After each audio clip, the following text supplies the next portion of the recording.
OneInThreeWomen, the podcast by companies united to end domestic violence. Hello and welcome to this new edition of OneInThreeWomen, the podcast. OneInThreeWomen is the first European network of companies committed to fighting violence against women. The network came into being in reaction to an alarming statistic. According to the World Health Organization, 1 in 3 women suffer physical and/or sexual violence at some point in their lives. In the context of the International Day for the Elimination of Violence Against Women, the podcast 1in3Women hears from those who suffer violence, those who support them, and who take action. This year, once again, we've turned our attention to the world of work. Hello. To start with, can you introduce yourself and tell us about your organisation? I'm a clinical psychologist and co-founder of the association Elles Imagine. Elles Imagine is an association created in 2009. We work mainly in the south of Paris, and for example, last year we received about 400 women for psychological and legal support. We work with social partners, also social workers for accommodation, rehousing, the financial side. We also work a lot with professionals, with social workers, town councils, and also in companies where we provide training. How do you come to work in companies? How do you make the initial contact? There have been several types of contacts. There are companies which contacted us spontaneously, and we belong to a federation which is itself in contact with another federation of companies. And in fact, the two federations serve as a relay between companies and associations working in areas which correspond to the staff's needs. Why would you say it's important to train companies on this subject? There are companies that are directly confronted with domestic violence, and particularly with the absenteeism that domestic violence generates. There's a real demand for awareness raising, training for their teams, and especially to be able to intervene and assist in a separation in the context of domestic violence. That takes a lot of time. What we have observed is that when women have the support of their employer, a head of department, a manager, they can create time without feeling guilty, without fear of losing their job. They can take these steps and take the time to separate properly because they feel supported, and they can put an end to the violence they're suffering much more quickly. What role does the company play for women who are victims of domestic violence? For women victims of domestic violence, to rebuild them, it takes on average between 3 and 5 years when they're working. Then for cases picked up earlier, it tends to take 2 or 3 years. The fact that a woman is working gives her independence. It also gives her a space other than the home. The more independence she has, the more quickly she will be able to get out of domestic violence materially. That aspect is quite easy to grasp. The other aspect is more the question of self-esteem. Imagine you're in a room with different mirrors. Each mirror corresponds to a role you play in society, and each mirror reflects a little bit of yourself. And that's what will feed certain aspects of self-confidence, because at work you feel competent. It will nourish you on that level. Or because as a mother you feel loving, caring, that will nourish you too. So we're able to give the person the resources to leave the violence behind. On the other hand, if the other mirrors do not exist, and we know very well that in cases of domestic violence, victims are often isolated, socially isolated from their families, isolated from their friends, but sometimes also professionally isolated, in those cases, it will be much more difficult. And often, one of the first ways to integrate a woman victim of domestic violence is through work. Apart from highlighting events such as November the 25th, the day of the fight against violence against women, or March the 8th, International Women's Day, what advice do you give to companies? What we really encourage is making the information visible.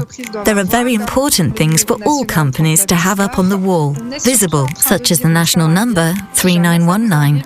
The message of that for employees is that if it happens to you here, you can talk about it. It's true that sometimes it's a bit easy to tell companies that, but then they say, yes, but then when a woman does talk, what do I do? So that's where we try to equip them. We can sometimes suggest that they create processes, or that there is a person in the company whose job it is.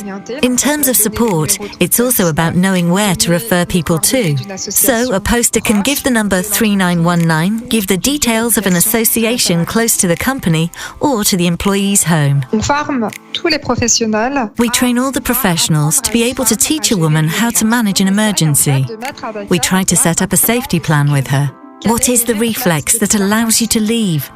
But for it to become a reflex, it has to be thought out. And that's why we will perhaps suggest that she have a bag ready with her personal belongings, clothes for her, maybe for the children, cash, important papers.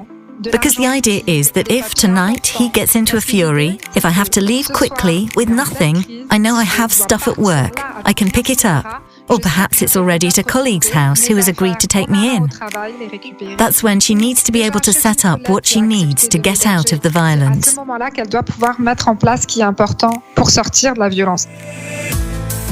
And what tools do you give to the contact people in the company or even to all the staff to help these women?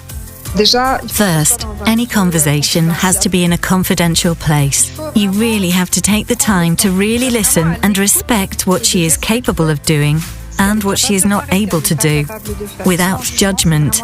That's really important. In any case, you have to help her identify the different forms of violence. You have to say that it is violence and emphasize the law.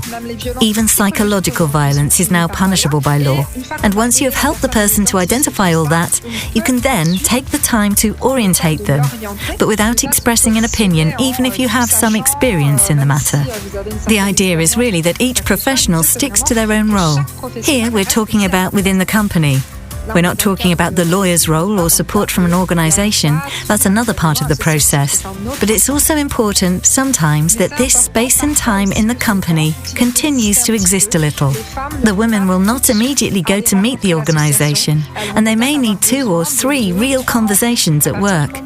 Once the person has confided in you the first time, you must remain available for more conversations. So what we really have to note is that talking about violence must not be taboo at work. Yes, it's not a taboo subject. It mustn't be. The important thing is that domestic violence concerns all socio-professional circles, and we must give people the space and opportunity to talk about it. It is also very important to tell them that we believe them. It is really essential to feel heard, recognized, because one of the main strategies of aggressors is to convince victims that they will never be believed, never heard. And I really want to insist on the fact that often victims of domestic violence are in fact very strong women who often have high levels of responsibility, who have empathy, who will always want to do things well. And often these employees, as they tend to be reliable, one of their difficulties is that they feel that they are no longer reliable because they are being subjected to violence, and as a result, they may prefer to resign and leave. So you're going to lose a very good staff member when all she needed was some time. I have had some very gratifying experiences of companies that took the time to support one of their employees because they saw how essential it was that as a company they supported them, and now they've become actively aware of the issue and are working more and more within the company, but also a little bit outside by supporting organisations. So it's really important. I think we really have a lot of work to do together.